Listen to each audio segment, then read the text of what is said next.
حضرت انس رضی اللہ تعالیٰ عنہ کہتے ہیں کہ ایک مرتبہ رمضان المبارک کا مہینہ آیا تو حضور نے فرمایا صلی اللہ علیہ وسلم، تمہارے اوپر ایک مہینہ آیا ہے جس میں ایک رات ہے جو 1000 مہینوں سے افضل ہے۔ جو شخص اس رات سے محروم رہ گیا گویا ساری ہی خیر سے محروم رہ گیا۔ اس کی بھلائی سے محروم نہیں رہتا مگر وہ شخص جو حقیقتاً محروم ہی ہے۔ یعنی اس میں کون سی رات ہے؟ وہ والی لیلۃ القدر کی رات۔ تو اس لیے اس میں کوشش کرنی چاہیے کہ یہ آخری عشرے کے اندر شروع ہو رہی ہے۔ اس کی جو دوسری حدیث ہے وہ ہے نبی کریم صلی اللہ علیہ وسلم کا ارشاد ہے کہ شب قدر میں جبرائیل علیہ السلام ملائکہ کے ساتھ جماعت کے ساتھ آتے ہیں اور اس شخص کے لیے جو کھڑا یا بیٹھا اللہ کا ذکر کر رہا ہے اور عبادت میں مشغول ہے دعائے مغفرت کرتے ہیں۔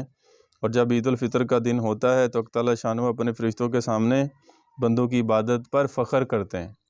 اللہ بھی فخر کرتا ہے اس لیے کہ انہوں نے آدمیوں پر تان کیا تھا۔ ان سے دریافت فرماتے ہیں کہ اے فرشتوں، اس مزدور کا جو اپنی خدمت پوری ادا کر دے کیا بدلہ ہے؟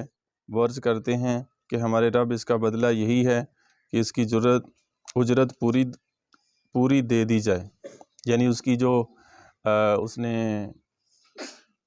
جو محنت کی ہے اس کی جو کمائی کا صلہ ہے اس کو پورا دے دیا جائے۔ اب یہ کمائی ہی ہے نا، جو آپ روزہ رکھتے ہیں، پھر تراویح پڑھتے ہیں، ذکر کرتے ہیں، تلاوت کرتے ہیں۔ اور ارشاد ہوتا ہے کہ فرشتوں، میرے غلاموں نے اور باندیوں میں میرے فریضے کو پورا ادا کر دیا، پھر دعا کے ساتھ چلاتے ہوئے عیدگاہ کی طرف نکلتے ہیں۔ میری عزت کی قسم، میرے جلال کی قسم، بخشش کی قسم، میرے علو شان کی قسم، میری بلندی مرتبے کی قسم، ان لوگوں کی دعا ضرور قبول کروں گا۔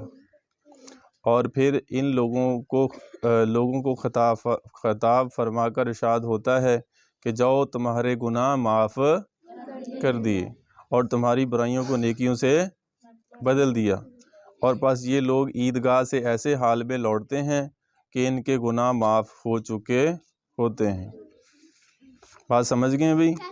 تو یہ فضائل قرآن میں سے ہے کہ آخری عشرے میں ایک رات آئے گی، اور وہ علماء فرماتے ہیں کہ یہ 21ویں بھی ہو سکتی ہے، 23ویں ہو سکتی ہے، 25ویں اور خاص طور پر 27ویں بھی ہو سکتی ہے۔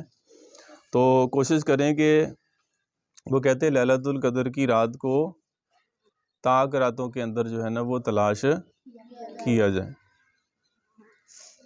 تو روزے رکھ رہے ہیں سارے بچے؟ سب کو رکھنا چاہیے، اور جو بالغ ہیں ان کے اوپر تو فرض ہے، اور جو بالفرض نہیں رکھ سکتے تو جس طرح کی صورتحال ہے، جیسا موسم بنا ہوا، تو اس میں تو کوشش کرے، تھوڑی سی ہمت کرے، تو یعنی کہ یہ فری میں ثواب کمانے والا ہے کہ انویسٹمنٹ جو ہے وہ تھوڑی سی اور جو نفع ہے وہ بہت زیادہ۔ نہیں تو گرمی بھی ہو اور سخت گرمی ہو تو اس میں تو پھر امتحان زیادہ ہوتا ہے۔ تو ان دنوں ویسے بھی اور یہ ہے کہ روزہ رکھنے سے ویسے بھی جو ہے نا وہ صحت اچھی رہتی ہے، اور یہ کہتے ہیں جیسے مال کی زکوٰۃ روپیہ پیسہ ہے، ایسے جسم کی زکوٰۃ ہے یہ۔ تو اس لیے روزہ رکھنا یہ اللہ کا حکم بھی ہے۔